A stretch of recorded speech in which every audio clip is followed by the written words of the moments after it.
on parle d'angine de poitrine, mais on évoque également l'insuffisance coronarienne. Pourquoi?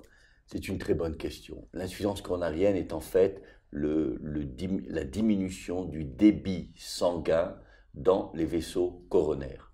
Et je vais vous montrer ce que sont les vaisseaux coronaires. J'allais vous en prier. Donc, ici, sur cette maquette qui est très très instructive, nous avons les coronaires, ce sont les artères qui sont issues de l'aorte, qui amènent le sang au cœur. Donc nous avons une artère principale qui s'appelle l'interventriculaire antérieure, qui est capitale puisqu'elle va vasculariser toute la partie antérieure du cœur. Nous avons une artère qui part du côté gauche, qui s'appelle l'artère circonflexe, qui va vasculariser la partie latérale du cœur, et une autre artère coronaire qui va vasculariser la partie droite du cœur, la partie inférieure, qui s'appelle la coronaire droite.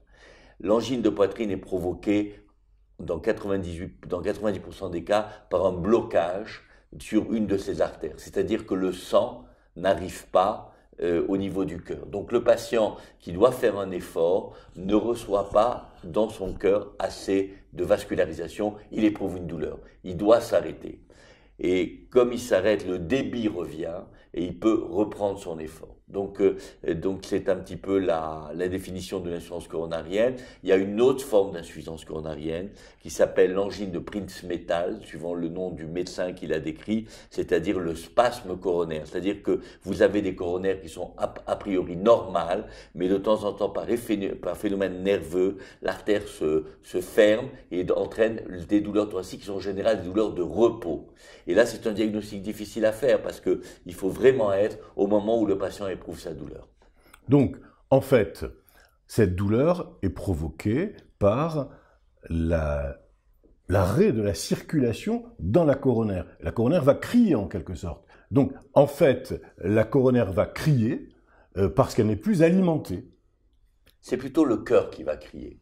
La coronaire est un tuyau qui va amener le sang.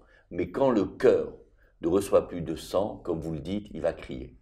Et le cœur est très sensible à la diminution de débit de sang, puisque c'est un muscle qui travaille qui se contracte 60 fois par minute et toute la vie, donc il a besoin d'oxygène. Et cet oxygène est apporté par les coronaires, à partir de l'aorte. Et dès qu'il y a un blocage, le patient le ressent et c'est un motif de consultation.